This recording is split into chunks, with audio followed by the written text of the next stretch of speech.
Bonjour, bienvenue à notre émission. Aujourd'hui, nous partenons quelques événements actuels. Pour commencer, nous avons cela selon la mise à jour qui a été faite dans le tableau de données. Il y a aujourd'hui 1,2 million de cas de personnes atteintes de COVID-19. Pareil, le 7 novembre, le candidat à la présidence des États-Unis, Joe Biden, état le banquier des élections, se positionnant comme le nouveau président des États-Unis.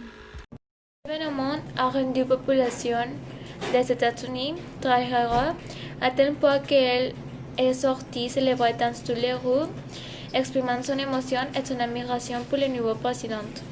Aujourd'hui, nous avons comme invité notre ami Benito López. Il est citoyen américain et il partagera son avis sur ce qui est passé lors des élections et son point de vue.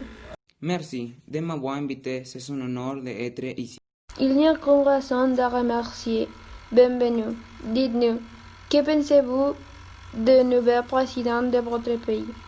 De mon point de vue, je pensais que c'était un changement positif, car la plupart des citoyens états me content du président précédent.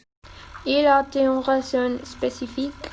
En tant que citoyen, je pensais que beaucoup de ces actions étaient égoïstes et non seulement il avait les a mauvais dans la société, mais il nous a tout fait pour pas mauvais en tant que pays. Même nombreux artistes et personnes célèbres ont exprimé leur haine à égard sur les réseaux sociaux. Et quelle sera votre opinion du nouveau président? Honnêtement, ces propositions étaient bonnes. Elles ont eu un grand impact sur la société. C'est pourquoi elles lui ont fait confiance. C'est pourquoi j'ai eu le sentiment qu'il sera un bon dirigeant et que ses années de préparation seront un facteur très important dans son mandat à faire choses bénéfiques pour le pays. Merci beaucoup d'avoir partagé vos avis. Un plaisir de vous rencontrer. De rien, merci pour votre temps. Aujourd'hui, nous avons l'honneur d'interviewer une personne qui participait dans la dernière marche féministe qui ont eu lieu dans la ville. Bienvenue, Jessica. Bonjour, merci pour l'invitation. Rien, mais dites-nous, qu'est-ce qui vous inspirait à participer à ces marches? Je n'avais jamais participé à un marché de ce mouvement, mais il y a 3 mois, un ami m'a invité à faire et elle m'a expliqué en quoi cela consiste et pourquoi il partait. À partir de ce moment, je suis tombée amoureuse des finalités du féminisme. Et c'est pourquoi j'ai décidé de faire partie de la marche. Je sais que le sujet est très vaste, mais pouvez-vous expliquer les buts des marches?